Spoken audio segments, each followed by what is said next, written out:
మీనన్ పాపాలు చేసి సంపాదించిన ఆస్తి నాకు నా కొడుక్కి వద్దు. అందుకే గవర్నమెంట్ వారికి సహకరించి సీజ్ చేసిన ఆస్తిలో మా వంతు వాటా మాత్రం తీసుకొని మిగతాది అనాథలకు పంచాలని గవర్నమెంట్ తీర్మానం ఎడుతూ. నా ఆస్తి మొత్తం పంచేస్తుందట.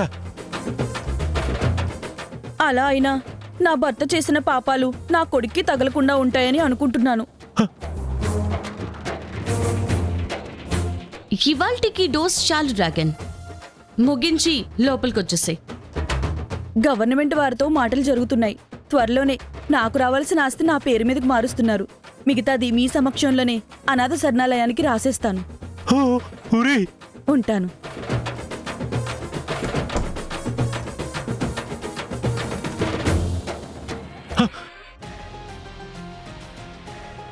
పర్ఫెక్ట్. నా ఆస్తిని, నా 25 ఏళ్ల కష్టాన్ని అంత సులువుగా రాసిచ్చేస్తా అంటుందేంట్రా? అది నా ఆస్తిరా. నా ఆస్తిని అనాథలకు రాసివ్వడానికి అదెవర్రా? నీ భార్య, యువర్ వైఫ్. నింతే భార్యే ఉన్న మన ఇవి నిన్న హెండతి.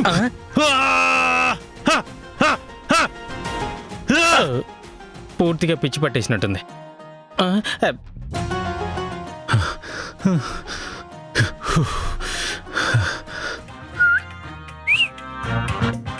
వెళ్ళు.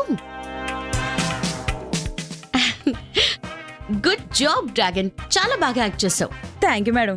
మీ పని అయిపోయినట్టే కదా, ఇక నేను వెళ్ళొచ్చా? ఏంటి డ్రాగన్, మాతోనే కామెడీనా? పని ఇప్పుడే కదా మొదలైంది.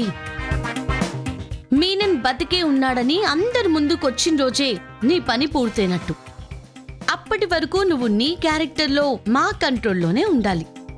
కాదు కూడదు అనుకుంటే హ్యాపీగా జైలుకి వెళ్ళిపోవచ్చు. వద్దు సార్, నేను ఇక్కడే ఉంటాను. మీ పని పూర్తయ్యాక వెళ్తాను. Good decision. మేడం, నెక్స్ట్ ఏం చేయాలంట? ప్రస్తుతానికి ఇది నిప్పు పెట్టాం. కొంచెం టైం ఇస్తే అది మంటగా మారి మీనన్ని కన్నంలో నుంచి బయటికి వచ్చేలా చేస్తుంది. ఒకవేళ మీనన్ బయటికి రాకపోతే? ప్లాన్ బి ఉంది, అది అమలు చేస్తాం. ఓహో, అయితే మీనన్ గాని మూసేయాలని గట్టిగా ఫిక్సర్ అన్నమాట. నాకు తెలిసి ఒక 2 రోజులు నీకే పని ఉండదు. నువ్విక్కడే ఉండాలి.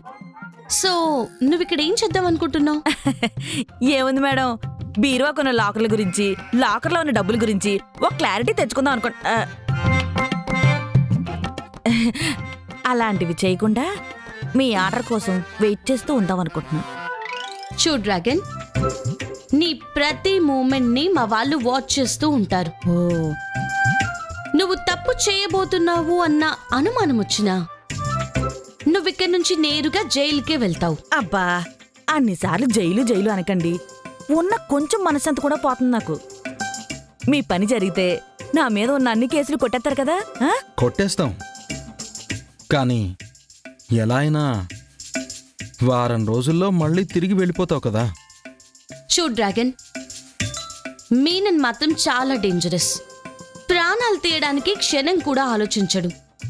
అలాంటి వాడి 25 ఏళ్ల కష్టాన్ని గవర్నమెంట్కి, జనాలకి పంచిపెట్టేస్తానని ప్రెస్ మీట్ పెట్టి మరీ చెప్పావు. కాబట్టి మీనన్ పూర్తి ఫోకస్ నీ మీదనే ఉంటుంది. నువ్వు తన ఇంట్లోనే ఉంటున్నావు అని తెలుసు కాబట్టి ఎప్పుడైనా అటాక్ చేయొచ్చు. సో నువ్వు చాలా జాగ్రత్తగా ఉండాలి. నేను కేడి అప్పుడప్పుడు వస్తుంటాం. నా టీం బౌన్సర్స్ గెటప్ లో నీకు సెక్యూరిటీగా ఉంటారు. పులికి ఎరగా వేసి జాగ్రత్తగా ఉండమని చెప్తున్నారా?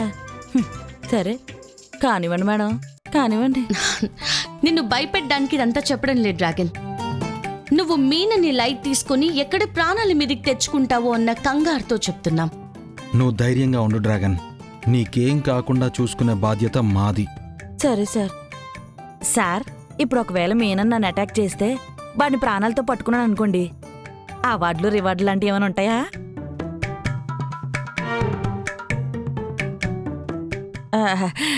అంటే మేడం, పెద్ద ఎక్స్పెక్టేషన్స్ ఏం లేవు. ఏదో ప్రెసిడెంట్ చేతుల మీదకి ఒక మెడలు, ఒక 2 కోట్ల డబ్బు చాలు.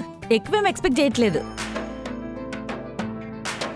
2 కోట్లు 2 ఇవే కొంచెం తగ్గించుకుంటే మంచిది. బయటికి వెళ్లకుండా బుద్ధిగా నేను చెప్పినట్టు విను. అర్థమైంది మేడం. మీరు డిపార్ట్మెంట్కి శివగామి లెక్క అన్నమాట.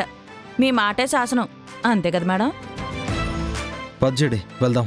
ఉమ్. ఆ, ఏదైనా అవసరం ఉంటే కాల్ చేయి డ్రాగన్. ఓకే మేడం, మీరు వెళ్ళండి. Bye madam. Bye. Bye sir. మీరు వెళ్ళండి, నేను చేసుకుంటాను. అదే నేను చూసుకుంటాను. Bye madam. ఎలా మొత్తం ఇల్లంతా చూసేయాలి ఇప్పుడు. బాబా బాబా, అయ్యమ్మా ఎంత పెద్ద ఇల్లు, మొత్తం మందే. అబ్బో ఎంత మెత్తగున్నాయో. ఆ, ఐ. ఆ. అయ్యో జేడి గారు, మీరు పోలీస్ అయి ఉండొచ్చు, కానీ ఒక దొంగ బుద్ధిని ఎప్పటికీ కనిపెట్టలేరు. ఇల్లంతా డబ్బు బంగారం ఉంది, అలాంటి ఇంట్లో నన్ను పెట్టి తాళాలు వేసుకొని వెళ్తే సైలెంట్గా ఉంటారా?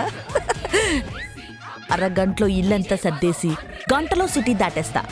ఒక్కసారి నేను పారిపోతే మళ్ళీ నేను దొరకాలనుకునేదాకా ఎవ్వరికీ దొరకదు.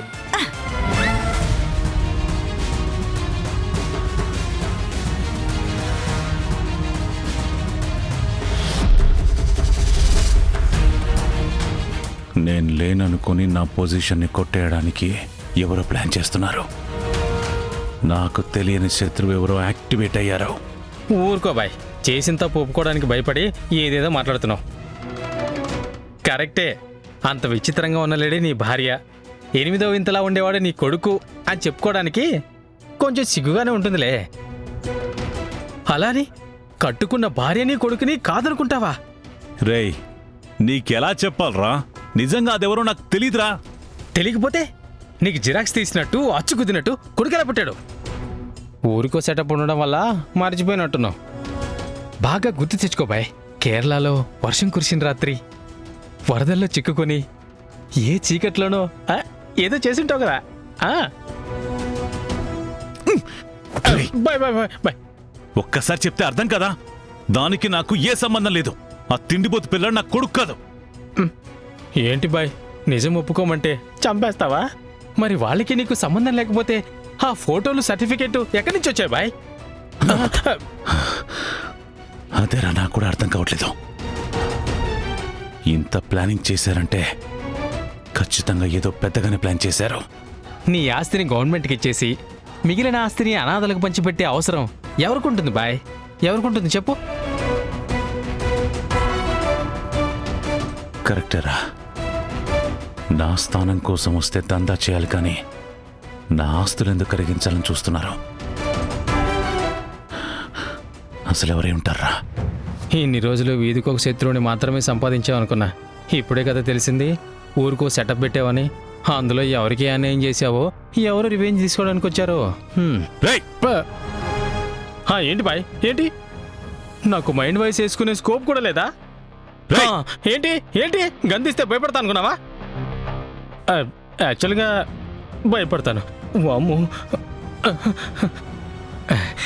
ఏం చేయాలో బాగా ఆలోచించుకొని ఫోన్ చేయండి బాయ్. వస్తాను, మనసులో ఆయం.